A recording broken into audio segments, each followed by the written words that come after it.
इयत्ता पहिली, दुसरी, तिसरी आणि चौथीच्या सर्व मुलांना असे कळवण्यात येते की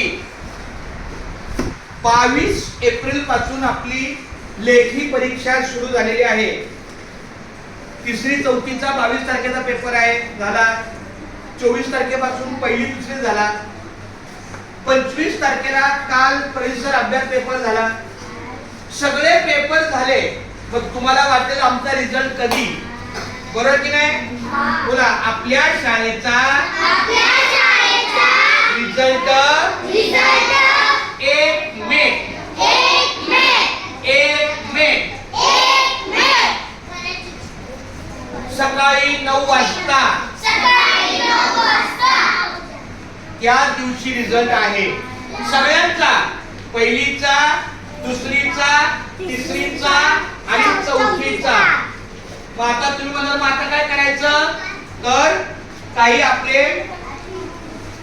प्रोजेक्ट आहेत वाचन. मेरे बच्चों, अगर टीचर कोई बात करता है तो बीच में टोकना नहीं. परत 3 बार बोला.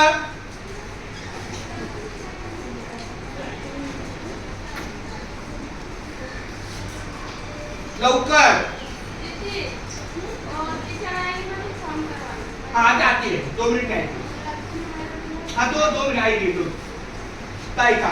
तर सोमवारी 28 तारीख आहे. 1 मिनिट. सोमवारी कुणी यायचं नाही. सोमवारी आमचं बाहेर ट्रेनिंग है. आज प्रोग्राम है स्कूल में, इसलिए आपको आज बुलाया. मगर सोमवार को हम कोई नहीं रहेगा यहाँ. मगर मंगलवार को है. बोलो. सोमवार को नहीं आने का, मंगलवार को आने का, बुधवार को आने का, गुरुवार को आने का. म्हणजे याचा अर्थ बघा. आता आज शनिवार आहे. आज 26 तारीख आहे. आज शनिवार 26 तारीख तुम्ही आलाय की नाही?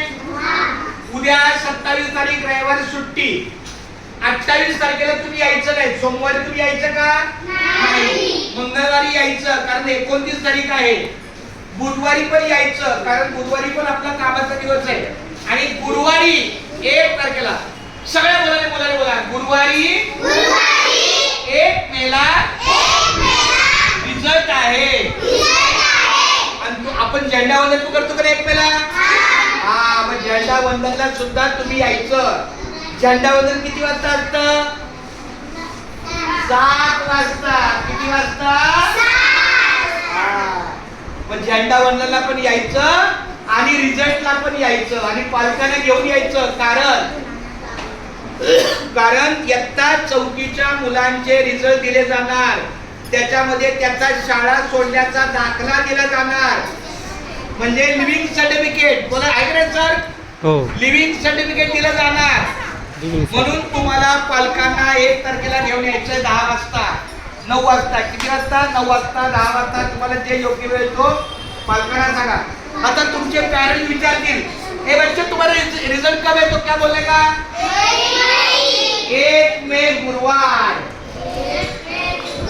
चला कट करा. आता तुम्ही सांगा.